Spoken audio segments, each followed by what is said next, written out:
look now at those entries.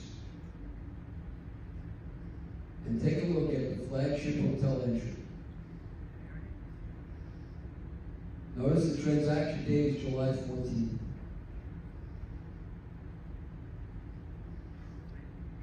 Bear with me.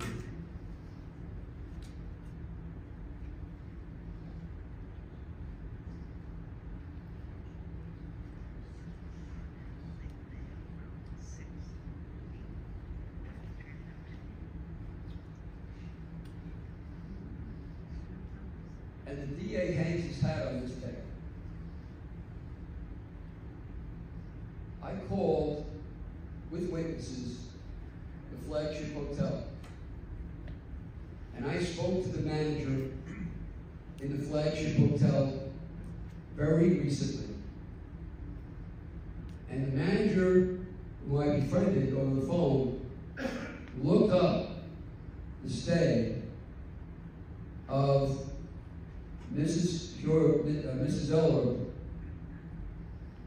at that hotel, and when her time that she was there. And she looked it up for us and read it to us twice. We made sure that she committed to what she said. She was able to tell us not only the name, Eller, she said, oh, Asa Eller, Asa, she called it. And she was able to tell us the amount of the charge was $37.45. She read it to us twice from the computer.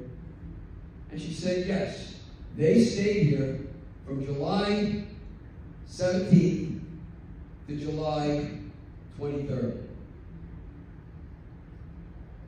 July 17th to July 23rd.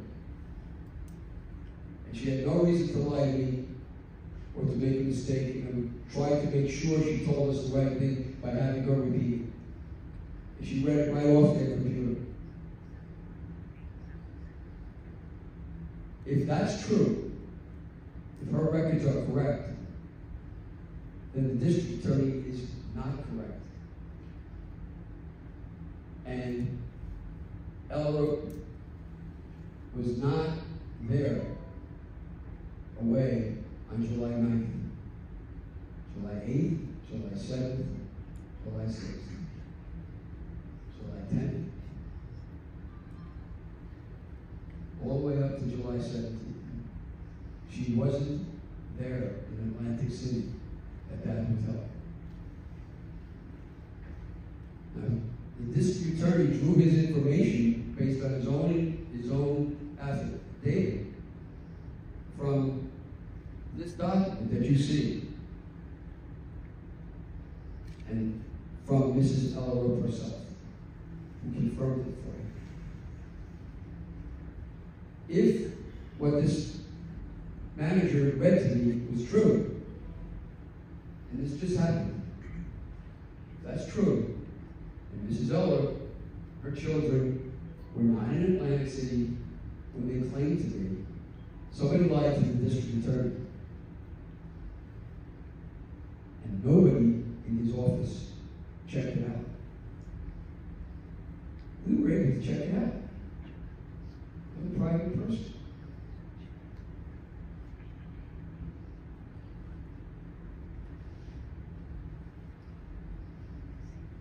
Another thing, we're not sure about this part, I'll just put it in anyway. But if you notice, they show an arrival date of July 6th. I asked her, what is that all about? She said, I never heard that being entered on a bill. And they did not arrive on July 6th, they arrived on July 17th. The same notation takes place for the Tropicana with an arrival date of July 19th, and the same indication for the Skyline Tower for an arrival date of July 13th. Is that 13th, yeah. Aside from the fact that there are inconsistent entries, did you ever see a bill that puts down those entry dates, or was that requested by the person ordering the service before they went to put down the arrival dates? In other words, these arrival dates don't mean anything. If the record read to me is a true record,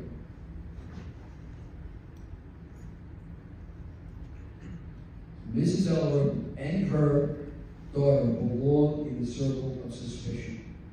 Very definitely.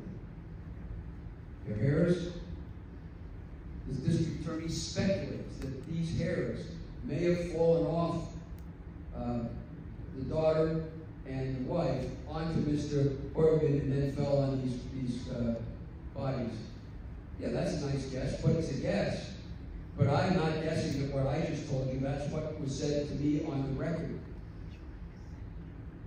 I find it a little peculiar that the hairs are always found up on the head of the victims, except for the one that Horgan in the bag and the belt.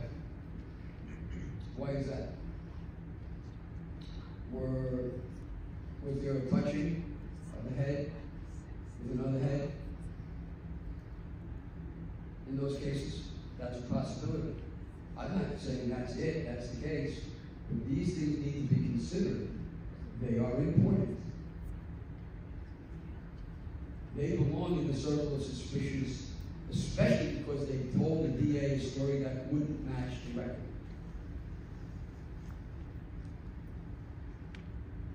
That's my surprise.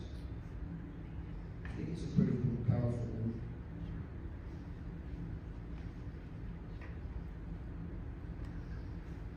When you look at the other examples of now with that in mind, you go back to the first application, you can see that there's some real weaknesses in that application as well. But I'm not tonight here to give you that. I'm just giving you what I found. But you can find it for yourselves as you look. The application is a very neat one, in fact. Is that the kind of work we expect from our police? The same police who have done the work on Shannon Gilbert and Jessica Taylor?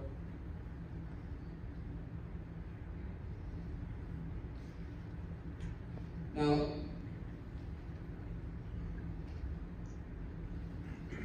there's much more that I could say, of course, about Rex Horgan, knowing what we know from the witnesses who've come forward to me and told me already, the two witnesses who have given statements already, one of whom is here and is going to speak tonight, as to what she found with Horgan. But I also have other witnesses who've come forward, victims of Horgan, who the district attorney doesn't know about. And if you ask, well, why did you share it with them? I shared with the task force and the police department time and time again all my information to no avail. They don't even call me back. And so the public is going to hear it first.